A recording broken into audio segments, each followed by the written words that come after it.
خلیفہ ہارون الرشید کا ایک عیسائی طبیب علم طب میں بہت ماہر تھا، یعنی ڈاکٹر تھا، حکمت میں، طب میں، ڈاکٹری میں بڑا ماہر تھا، لیکن تھا غیر مسلم، تھا عیسائی۔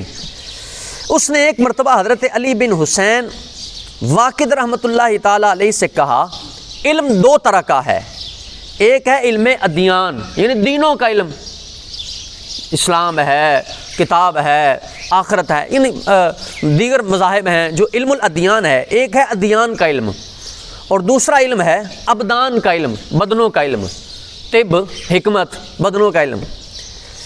اور تم مسلمانوں کی کتاب قرآن پاک میں علم طب سے متعلق کچھ بھی مذکور نہیں، بھئی دین کی باتیں تو بڑی ہیں لیکن ڈاکٹری کے متعلق اس میں کچھ نہیں ہے، طب کے متعلق اس میں کچھ نہیں ہے۔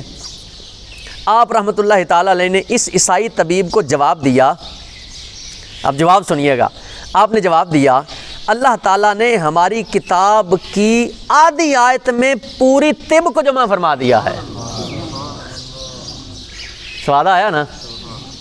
ایک آدھی آیت میں پوری ڈاکٹری کو جمع کر دیا ہے، ایک آدھی آیت میں۔ وہ آدھی آیت کیا ہے؟ عیسائی طبیب نے حیران ہو کر پوچھا وہ کون سی آیت ہے؟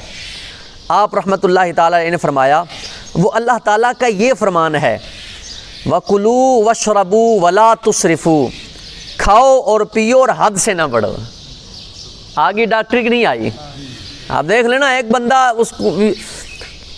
اسے اندازہ ہے کہ جناب ایک پلیٹ چاولوں کی مجھے ہضم ہو جائے گی، اتنی کافی ہے، تو بھائی صرف یہ دیکھ کے کہ چلو کسی کی دعوت میں بیٹھا ہوں یا کسی کے گھر بیٹھا ہوں، تو پنجابی رہا ہے بھی بھائی اناج پرایا پیٹ تے اپنا ہی ہے، یہ ہم کہتے ہوتے ہیں نا بھی اناج پرایا پیٹ تو اپنا ہی ہے۔ بھئی جو اگلی آدھی پلیٹ ہے وہ آپ سے نہیں ہضم ہوگی، آپ نہ کھائیں اس کو، بس اس کو کھاتے ہیں تو بندہ بیمار ہو جاتا ہے۔